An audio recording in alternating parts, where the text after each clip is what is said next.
ભગવાન માંગે હોય ને જળમાં રસ્તો મળી જાય અને ભ્રમણ રસ્તો મળ્યો મથુરાથી ગોકુળમાં બધું અપાઈ ગયું. બોલો ત્રીજું ચરણું ક્યાં પધરાવું? રાજા સંકલ્પ તમે 3 ડગલાનો કર્યો, જો આ પૂરો નહીં થાય ને તો તમારે નરકની યાતના ભોગવવી પડશે. એટલે બોલો ત્રીજું ચરણ હું ક્યાં પધરાવું? બલી રાજા મુંજાણા, ઓહો આ 2 ડગલામાં બધું મુકાઈ ગયું, આ ત્રીજું ચરણ મૂકવાનું કહું ક્યાં? પણ નિયમ છે જ્યારે પતિદેવ મુસીબતમાં હોય ને ત્યારે ઘરવાળા બટવો ખોલે, એટલે બહેનોને તાળીઓથી વધાવજો. હા અમારી માતાઓ બહેનો કરકસર કરી કરકસરી કમાવું દીકરો છે.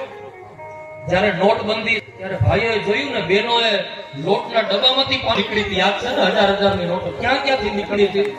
કટકી કરી હોય ને કામ આવે. એવડા નાના બટવામાં 500 ની નોટ હોય તો એ સંકટ સમયે કામ આવે. તો શરીર બટવો છે અને આ હૃદયરૂપી તિજોરીમાં ભગવાનના નામનું ધન હશે ને બા, તો સંકટ સમયે બહુ કામ આવશે. બહુ કામ. આમાં ક્યાં ખૂણે ખાચરે પ્રભુનું નામ પધરાવ્યું હશે, કામ આવશે. બલી રાજાના ઘરવાળા બોલ્યા, મહારાજ ભગવાને 2 ડગલામાં બધું માપી લીધું, પણ હજી તમને ને મને માપ્યા નથી. સર્વ માપી લીધું પણ સ્વ બાકી. સ્વ એટલે આપણે. તેરા તુજકો અર્પણ તન મન ધન સબ હે તેરા, સ્વામી સબ કુછ હે તેરા, તેરા તુજકો અર્પણ ક્યાં લાગે મેરા. આવો આપણે નતમસ્તક થઈએ. અને ત્યાં તો બલી રાજા અને એના ઘરવાળા આત્મા સમર્પણ કરે અને જગતનો નાથ ત્રીજું ચરણ બલી રાજાના માથે મૂકી અને બલી રાજાને ધન્ય કરી દીધા. ધન્ય છે બલી તમારી ઉદારતાને. આજે 3 ડગલાનો સંકલ્પ તમે પૂરો કર્યો. રાજા હું તમારો ઋણે બંધાણો. આ 3 ડગલાનો સંકલ્પ પૂરો કર્યો ને તો હું કોઈનું ઋણ ન રાખું. રાજા તમને વચન આપું, મનવંતરમાં તમે ઇન્દ્રાસન ઉપર બિરાજમાન થશો.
દેવકી મૈયાને કારાવાસમાં દર્શન દીધા.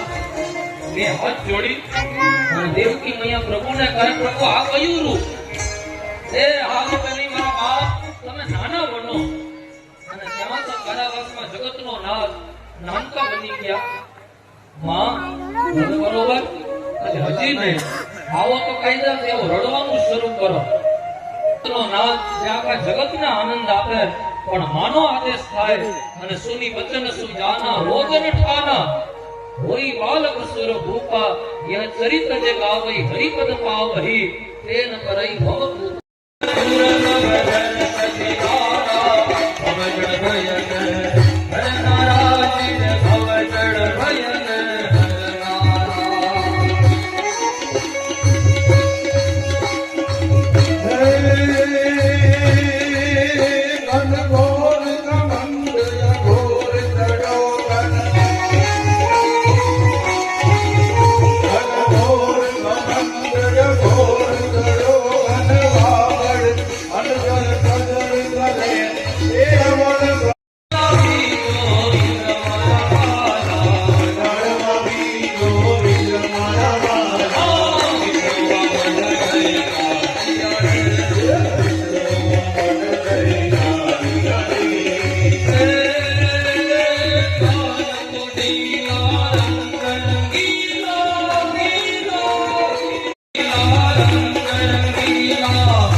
Oh